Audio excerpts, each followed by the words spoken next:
Welcome into the Chris Heasley Show. I am your host today, Nathan Bigelow. Chris is out today, but we want to welcome you guys in. Thank you guys for allowing me to be here, Chris, and Radiodabang.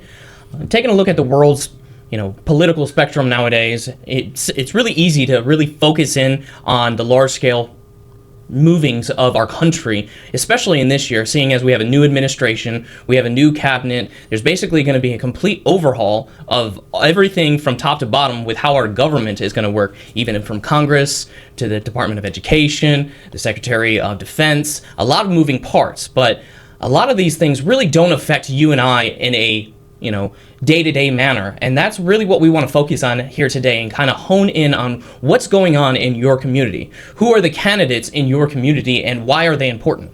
Well, the reason being is because at a national level, it's one of those things where if legislation or an executive order comes down, typically it doesn't affect you on a day-to-day basis, at least for 2 to 3 years on average when you break it down. But who your mayor is, who's on the city council, who's your city tax assessor, who's on the school board. These are the things that matter to you and why it should be something more of a focus rather than on a national level. It's one of those things that's going to affect how your kids go to school, what they learn, how they interact. Your tax assessor is going to, implement the taxes on your property and what you're going to be losing out of your pocket on a daily basis.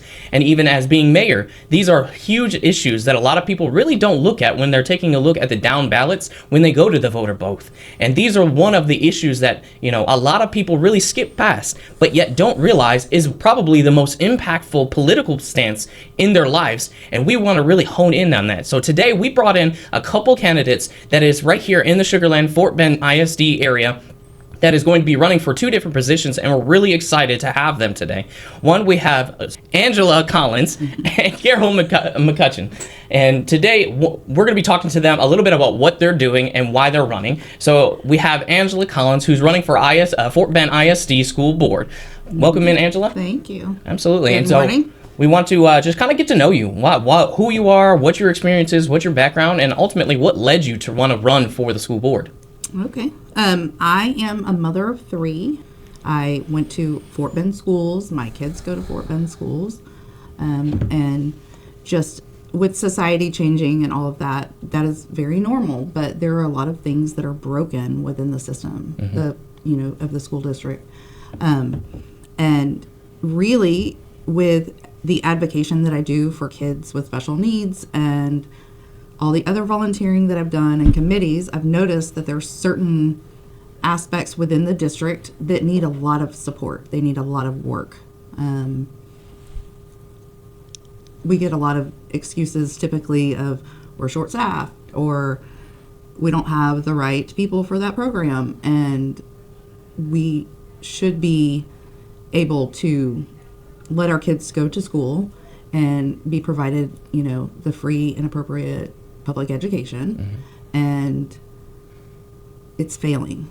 It's failing somewhere. So absolutely, that's why I decided to run. I've seen so many kids get lost in the cracks, and I don't like to see that.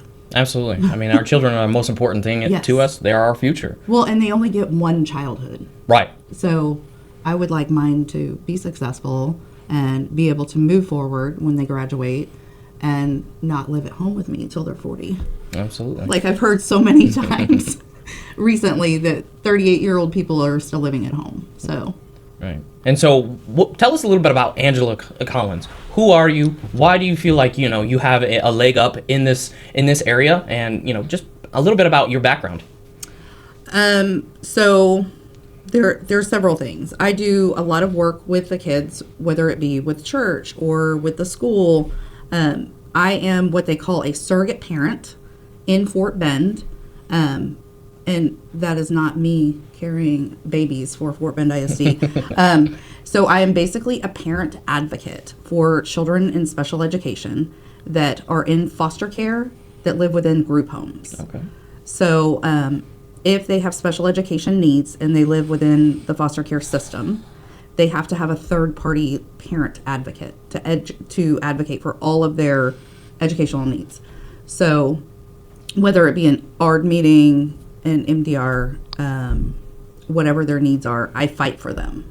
Their accommodations, if they have to have special transportation, anything like that. Last year I had, just as an advocate, I had 13 children. Nice. And 2 of my children are in special education as well. I also have been on several committees. I was asked, I'm the only parent I know that was asked to be on the panel to hire the principal for the school. So that was a huge honor to be asked to do that. As far as my skills, I'm very good working with children of all ages, sizes, needs, no needs, and then I have a background in finance, and I would love to get in and see what's been going on since we've had problems with like the fiscal responsibility with Fort Bend. I would love to get in and dig that apart. And currently at my job that I have now, I literally read documents all day and pick them apart and create standard operating procedures and policies and things like that. So that's another thing. I would love to get in and read the board policies and things like that and try to find a way that we can work together with the community, with the parents, because I think that the parents don't feel heard. Right. I think the teachers don't feel heard. Right. And administration. Absolutely. So. Yeah, and thank you for that. Yeah, so, I mean, that is one of the most important things, like I said. And when it comes to our community, investing into our future is going to be the most important thing. And where is that? And that's definitely our children. But also on the flip side of that, we do have a lot of leadership that needs to be overhauled here in our area, just because of, a lot of the corruption, a lot of, just people not doing their jobs on a daily basis, honestly, in all levels of politics. Unfortunately, it's become a dirty word. And right now we also have, Carol McCutcheon. I'm sorry if I mispronounced that again. But when it comes to who you are as a candidate, you're running for Sugar Land mayor, right? And I know this is a pretty competitive election this year, you could say, with a few different candidates. So tell us who you are and why you want to do this. Well, Nathan, thank you so much for inviting me to be on the show today. I'm really excited to be here. And so I'm Carol McCutcheon, Sugar Land City Council Member, District 4, and I'm serving my 4th term on council, and I'm running to be the next mayor of Sugar Land. My husband and I have called Sugar Land home for over 31 years. And to tell you a little bit about myself, I have a bachelor's degree in chemical engineering from the University of Tennessee. I have a master's degree in chemical engineering with a minor in petroleum engineering from the University of Texas. And I have an MBA in finance and management from the University of Houston. And as I work for decades in the oil and gas industry as a reservoir engineer. And I have been serving in the community since almost the day that we moved here. I'm serving my 32nd term as a homeowners representative for my homeowners group, but I've been involved with many things in the community over time. And then with respect to wanting to run for mayor, the current mayor is term limited. And I feel like I'm the best choice to lead our city in the future. I have the knowledge, the experience, and the leadership skills needed to keep our city moving forward and to keep it as a vibrant city. And back even in 2003, City Council chose me to be one of 5 citizens to be on the City Charter Review Commission. And the City Charter is what governs how our city is operated. So I said, I've been really involved with the city, for well over 20 years. I'm a graduate of Sugar Land 101. I'm a graduate of the Sugar Land Citizens Police Academy, the Citizens Fire Academy, and the Citizens Airport Academy. And I also served on the Land Use Advisory Committee for a couple of years, which sets the go-forward plan for the land use in the city, which is really important. And I've served as mayor pro tem for the city, and I've also served as president of the Sugar Land Development Corporation board. I was also on the Sugar Land 4B board, and I have served on some city council subcommittees such as compensation, finance, audit, intergovernmental relations, and economic development committees. And I've served on the multicultural committee. I've served on the boards and commissions appointments task forces. I've served on the Houston-Galveston Area Council for Transportation Policy. And I just have a wealth of experience with the city. I mean, I literally live and breathe Sugar Land. I'm absolutely passionate about the city. Absolutely. And very busy. Yeah, I'm very busy, which is why I'm up so late every night. Yes. And sorry about mispronouncing that. I'm terrible when it comes to names. So It's a Scottish name, so don't worry about it. Don't worry. Carol. Carol. Everybody calls me Carol, so I'm good Yeah, with Carol. absolutely. Five letters. So what's really pushed you to for this particular position? Like, why mayor? Like, what is it in your mind that's like, hey, this is what I need to do because X, Y, and Z? Okay. Yes. Well, like I said, I've got 8 years of experience of serving on council, and other than the mayor, I've got more experience than anyone else. And like I said, I've been so involved with the city for decades, even back in the late 1990s. If there was a community issue, I was at the Planning and Zoning Commission and or the City Council, speaking on issues. I was just very, very involved in the city.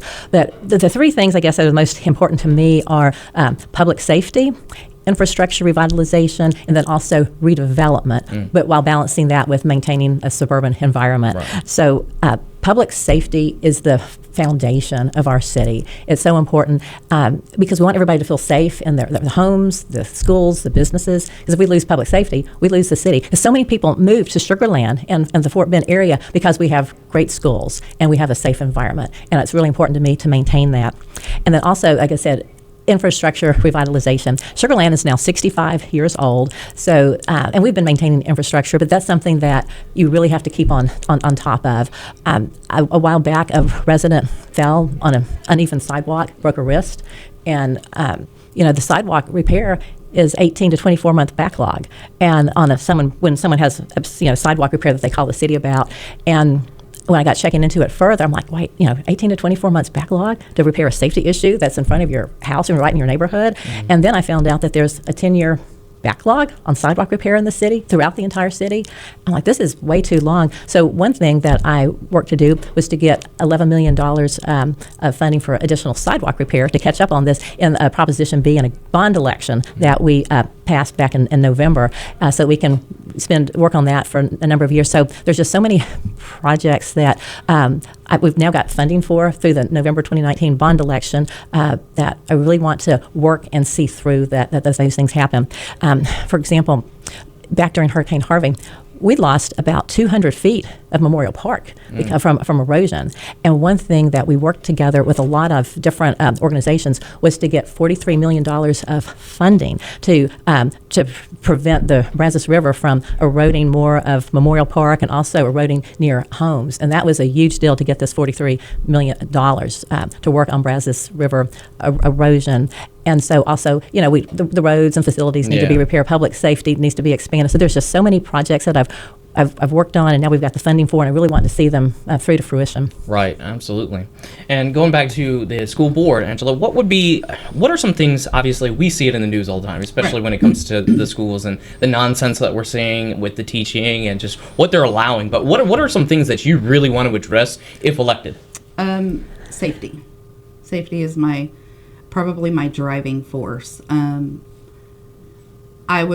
I had knowledge of a situation with a student versus a teacher, and then when I started digging, there were so many other situations or allegations of abuse by a teacher, and that hits very close to my heart with the original case.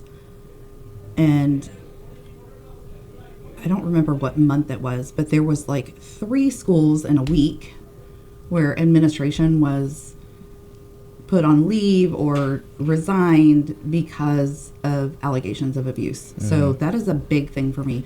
Parents should not feel worried to send their children to school.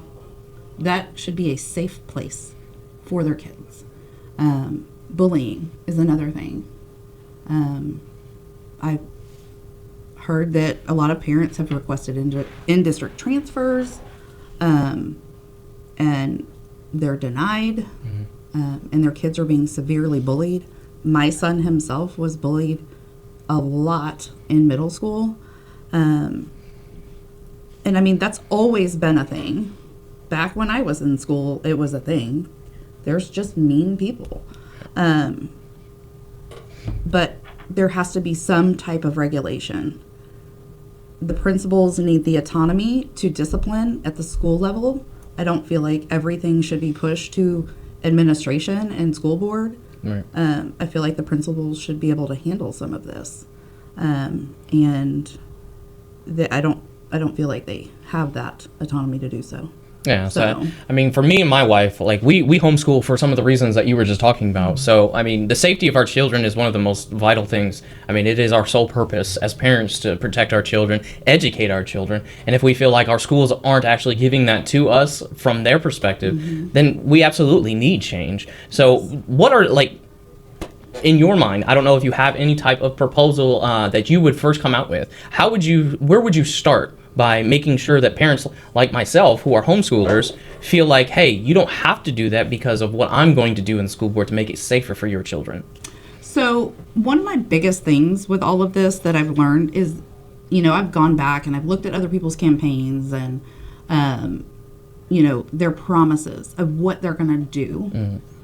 And I don't feel like you can make a lot of promises without knowing what is actually going on. That's fair. I feel like one of the biggest problems is we have policies set by TASB. We have board policies and rules set by TASB, and we're missing the big picture. Our parents, our teachers, our administration, listen to them. They are the ones that are going to tell you what is wrong if you listen. Not an organization that sets policies statewide, nationwide. I don't know, how far out it goes. I wouldn't promise that I'm going to go in there and do anything. My number one goal would be to assess and see what the real problems are. Of course, we know there are parents that are very on top of things. We know that there are parents that don't have time because they work 2 jobs. Right. We know that there's parents that don't care. And we also know that there are parents that try and work with their children and they feel lost and they feel defeated because maybe their child has an emotional disorder or a behavior disorder and they feel very broken. So I say listening. I'm willing to go in and listen and see what the true issues are before making any promises of fixing anything. Right. No, that's fair because, a lot of times you see these school board meetings where parents will come to the podium and they're just voicing their opinion. You could see the school board members just sitting there just twiddling their thumbs. Yeah, absolutely. And I think having somebody on the board that's willing just to, first of all, listen is a huge step forward because you see it all over the place where parents are coming in, pouring out their hearts, and getting arrested at times. And it's just a travesty to see, honestly. Yeah. So, and going back to Ms. Carroll over here, when it comes to the mayorship, I know you've already went into a few of the items that you really want to look into, but what would be, you're elected, it's day one of mayorship, what would be your first step? Well, the first step is just to keep, moving our capital projects forward, and that I am a person. I'm very grounded in serving and listening and leading, and I've always run on being the people's voice. And so I truly do listen to constituents and incorporate all of that, their positions too. And so it's not just city council's deciding we're going to do this. I really value the importance of the people.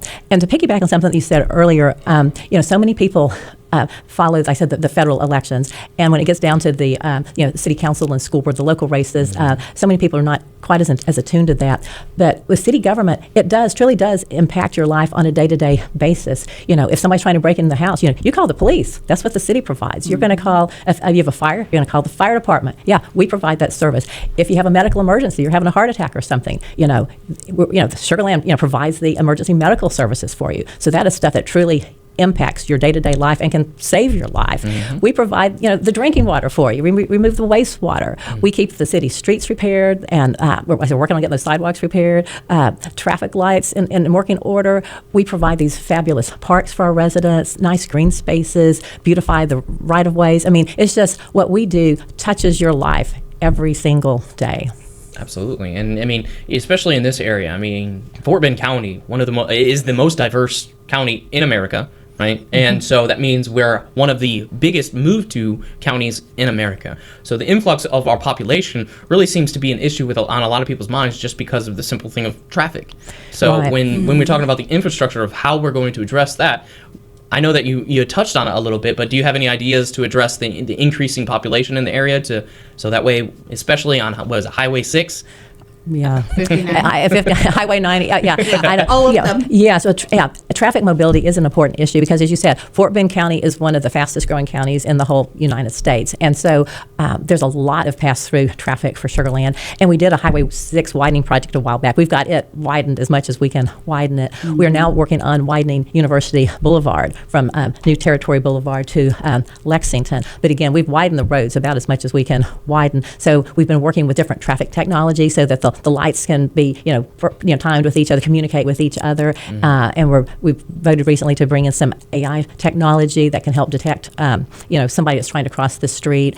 And we now have it so that when you have emergency responders going, that the lights can automatically turn red and change so that you can stop traffic this way, so that the emergency vehicles can have a green light to go through to decrease the chance of accidents and also to speed them on the way. So we're now looking at, like I said, just the latest in traffic technology to help with all that. So that's exciting. I didn't even know they had that. That seems like something that would be really well needed over in the Richmond area where I'm at, because there's a part of 359 that the ambulance and fire trucks always get stuck right there at that light, especially around 5 o'clock. I thought they had that technology already in place. I thought there was on the fire trucks. I thought there was like a little button, a sensor. But I guess the lights have to have that have to be updated to have that. Yeah, the lights have to mesh with that. So it's all working together synergistically. And then drainage is another thing that I've been passionate about, because after Hurricane Harvey, we had about 250 homes flood.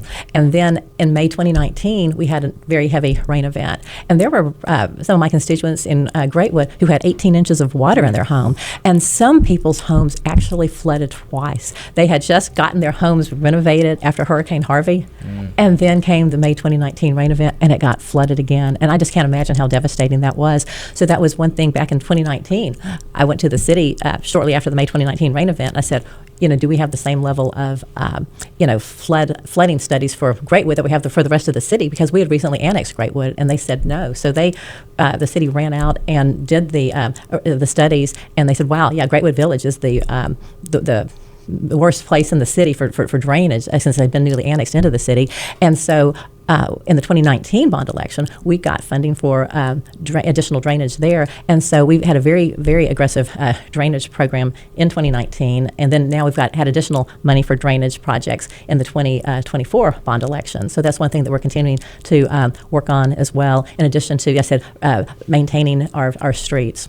Absolutely. I mean, that's all great information to have, especially because a lot of people don't think about these things until it actually happens. Something like Harvey or something devastating like that comes into play, and it's like, who's actually going to take care of it for us? So having that information, knowing that that's a passion for you and something that you're going to look into, it's definitely great to know. So. Well, I'm an engineer. So being an engineer, that's that mindset. that is that mindset. And once an engineer, always an engineer. So I just, it's very important to have the infrastructure maintained, I said, which includes the drainage and the traffic mobility and, like I said, future Brazos River erosion and all of those things. So I've worked very hard with respect to infrastructure.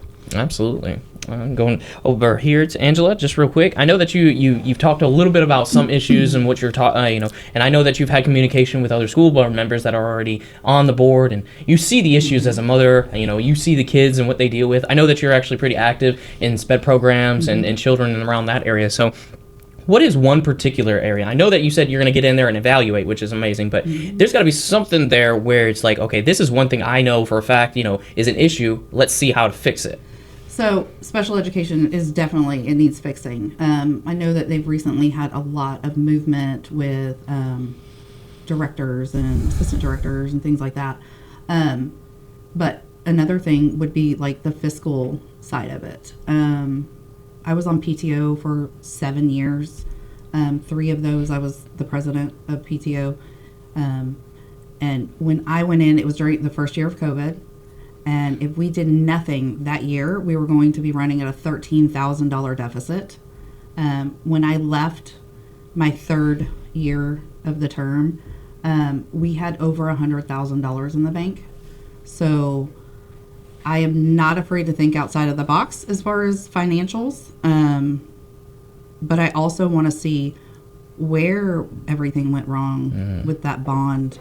I don't think I know some of the people on the board, they want to propose another bond, and I don't think that would be fair to our stakeholders to do that. Absolutely. I know that they've discussed refinancing, which I think that would be a better option. Right. I know that a lot of people have lost out on some of the things that were promised in the bond.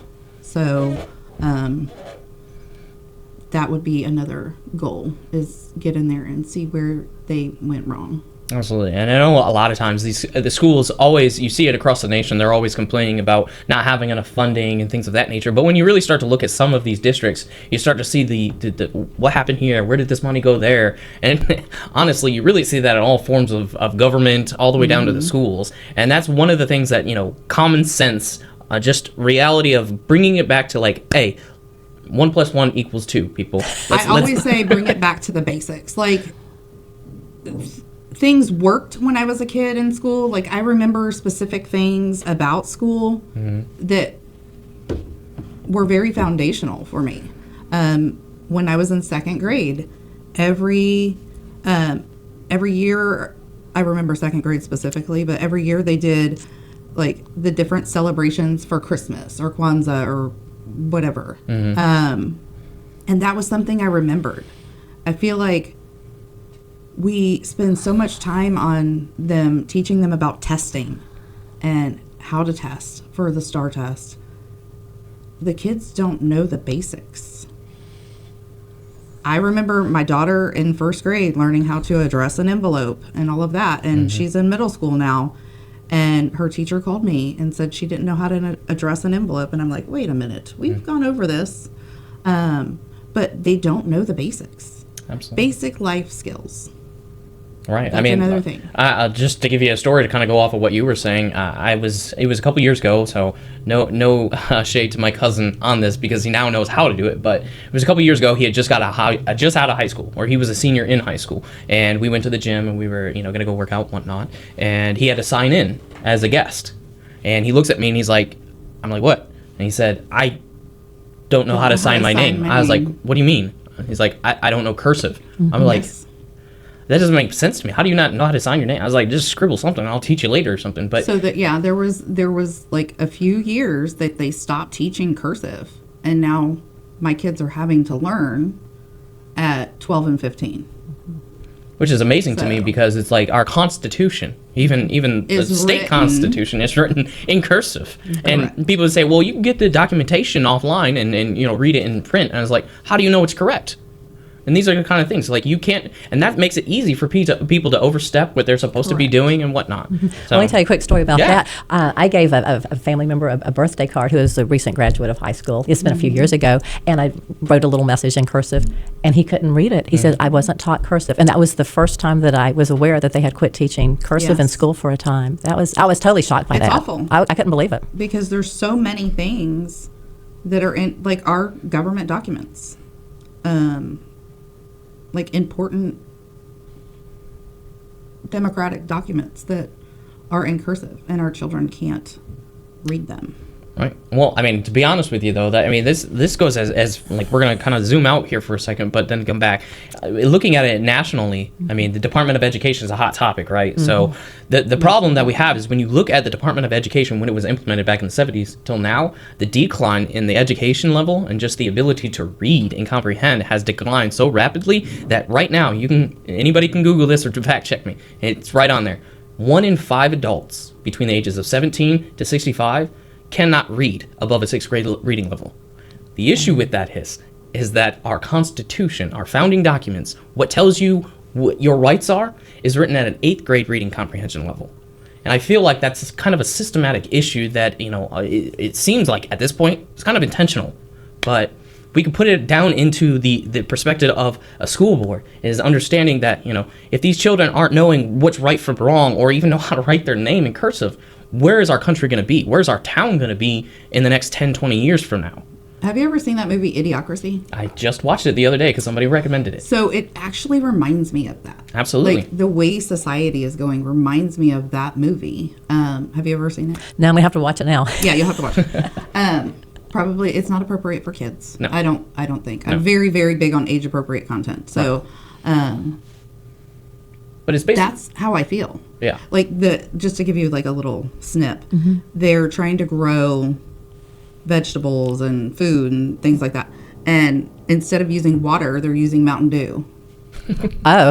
Yeah, so the premise, just to It's a do a little hilarious sidebar here, I movie. guess you could say, Oh, wow. just so everybody knows, it's a movie about a man that goes into the future due to some kind of military experiment. Okay. Right, he goes 500 years into the future, and everybody's just basically they can breathe and talk, barely, and they don't know how to do anything. And he's the smartest man in the world, is basically what it is. And it seems like It's just We're general getting to that knowledge point. of what we grew up knowing. right, Oh. like water on plants helps them grow. That's the point where we're heading to. If we're not willing to really step in and have those hard conversations, and say, hey, our kids can't read and write. That's what I'm saying. Take it back to the basics when it worked. Absolutely. They did implement the new MAP testing, which I think is kind of equivalent to when I was in school. It was Iowa Basic Skills Test, and it kind of gave you a gauge of where you were at and all of that. And I am in love with the MAP testing because it really individualizes the kids' scoring. Right. It's not the STAR test where you don't really get a breakdown of where they're struggling as much. This breaks it down, and I think it's a really good move to move towards that. I think it'll bring what we're needing back. Absolutely. So And shifting over here to Carol, when it comes to Sugarland itself, you know, it's something beloved to you. It's, did you grow up here, or were you born here? I actually grew up in Tennessee. Oh, okay, that's So- not bad. I'm from Michigan originally, Okay. but we all love this city together. But I do. in your perspective, you've been here for a little while. What are some things about Sugarland that makes it feel like, you know, this is a place that you want to live? It's safe, it's beautiful. Tell us in your perspective. Yes, it's safe and beautiful. Those are the two best things. But no, actually, what makes Sugarland, I think, the most special place to be is the people who live there. We have such a great sense of community in Sugarland, and it's a very diverse city, but it's very inclusive. And you know, it's something where people of all religions, ethnicities, and backgrounds are welcome. And we have a lot of festivals and different celebrations that go on in front of Sugarland Town Plaza, and I think that's great because the community can come together and celebrate Diwali or Eid or Iftar. We've got a Christmas tree lighting every year that people from all walks, members of the community, come out and support that. We have the Red, White, and Boom on July 4th to celebrate Independence Day with a lot of fun activities for the family and some great fireworks. We have an International Art and Kite Festival in the spring that's people from all over to come out for that. So we just have a lot of opportunities for people to come together as a community and celebrate different things. And that's a really great thing. We have wonderful parks. Cullinan Park is truly a rare gem. It's about 90% the size of Central Park, and it's just such a great place to walk, to observe wildlife. You might see a few alligators and stuff out there. Then we've got, I said, Memorial Park with a dog park, and as I mentioned, the Brazos River Park. So many places where people can get out and just exercise, get fresh air and sunshine, get away from the computers, the cell Great phones, food. and we have great restaurants here. A lot of fun places to shop. There's a new Talyers Brewery that opened, which has some outdoor activities to do also, and we just have a lot of fun things to do here. And then there's the Go Ape zip line. It has one of the longest zip lines in the whole country.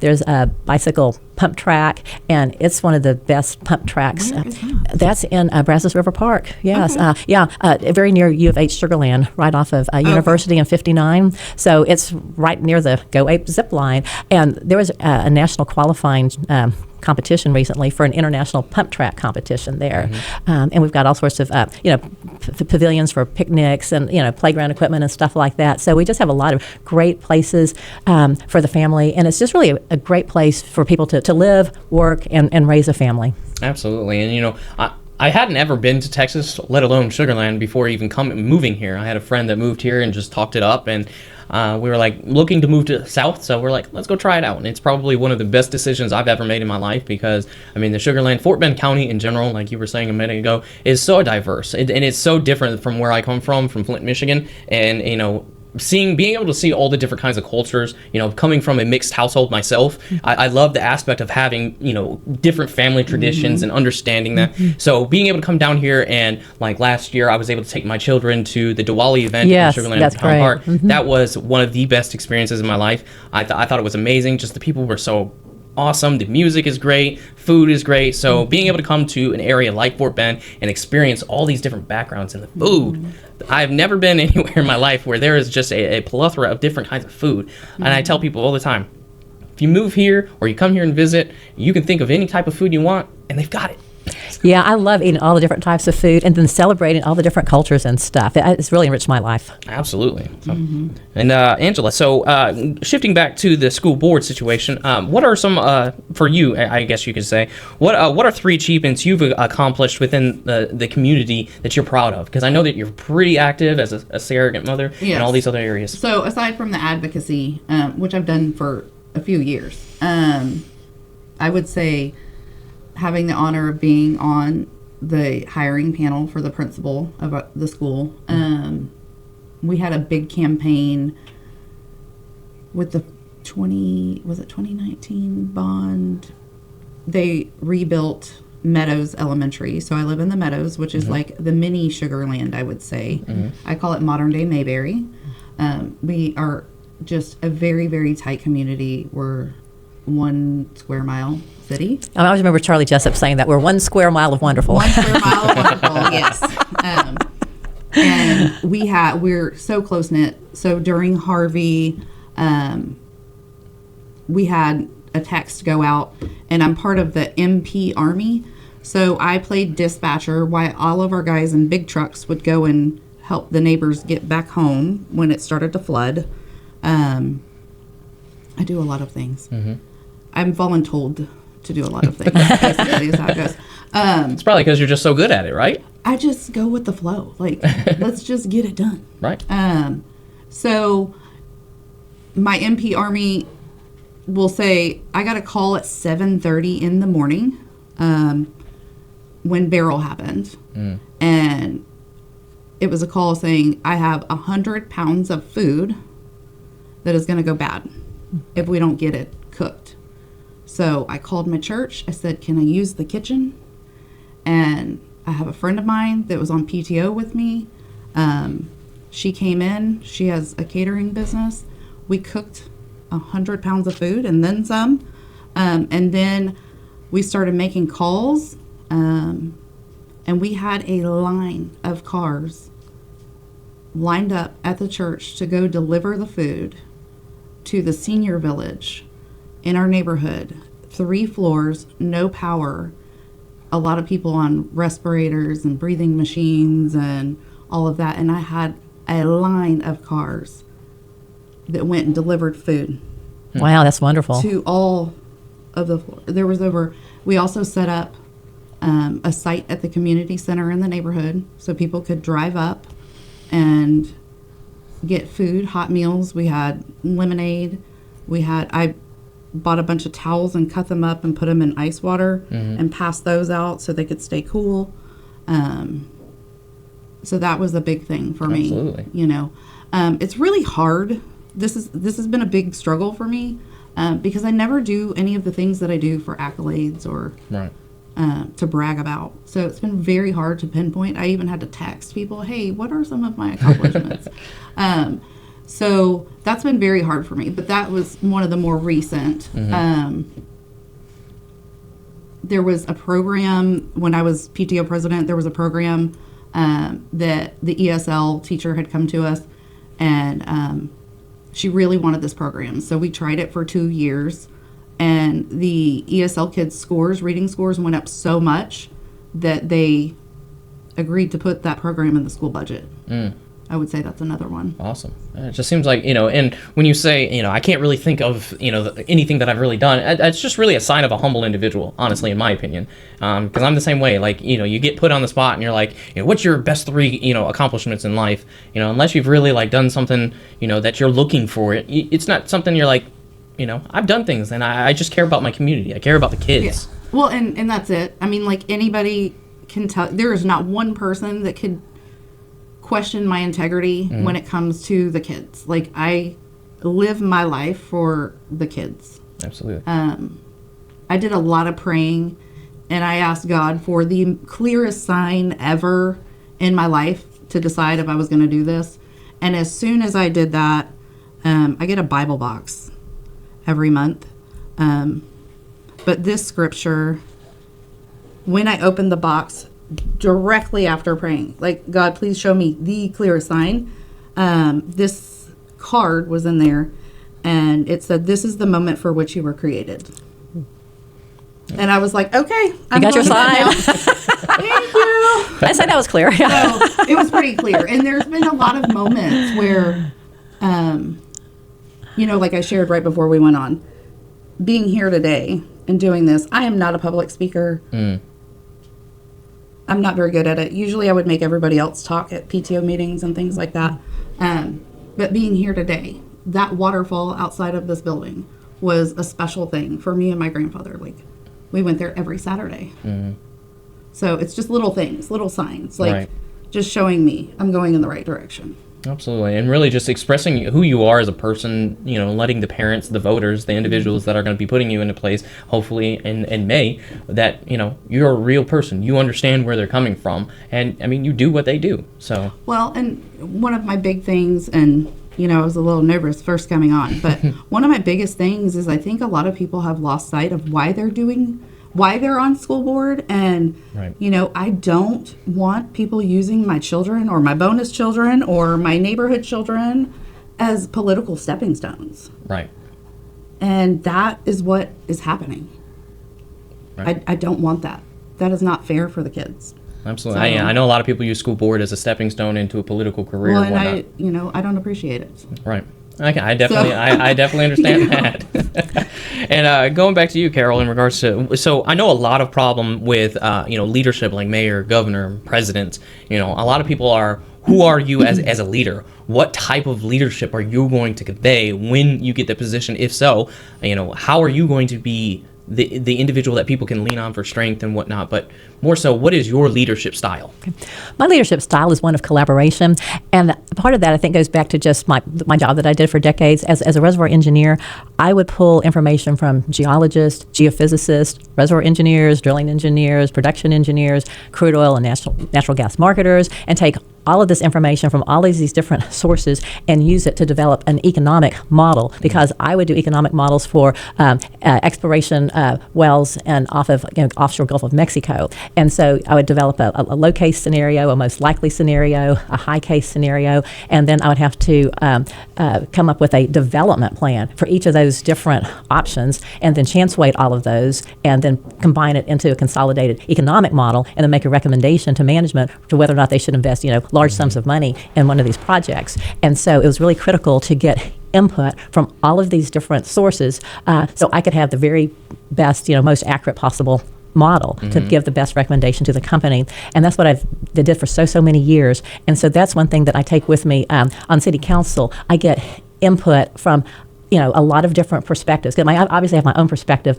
but I want to hear other people's perspectives. I want to hear my colleagues on council's perspectives, and I put all of that together when I make, recommendations and decisions on go forward plans. And I think it's a very important skill to have. Absolutely. So, just because you're the type of person that I am, sounds like you're just a really analytical person. Knowing your degree and how you do things now, but in that position, I believe having somebody that, understands where the people are coming from, but also having somebody who is very analytical and can break down the numbers, so that way we can get the best stretch of the dollar as for our citizens through our taxes and whatnot. So I believe that that's honestly one of the best people to have in place. So I appreciate that myself. Well, thank you. Yes, I do want to make sure that we continue to, maintain a high quality of services, because our residents want that high level of services. But we need to balance that with keeping the tax rate as low as we possibly can. And there's always so many more projects that you would love to do in the city than what we have money to do for. So we have to really work hard and prioritize that and go with the very most important things for the next 5 to 7 years. And that's what we're working on right now. Absolutely. And just to kind of wrap everything up, I want to give you guys a couple minutes to talk to the people, to the voters that are going to be out there voting, trying to decide on who they want for school board, who do they want for Sugar Land mayor. So give us a reason why, we should vote for you, and why you would be the best candidate for this position. Well, I'm a mom. Number one, I'm a mom. I understand how parents feel when they feel defeated.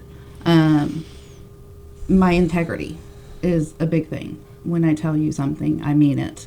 I'm very loyal. I could really just...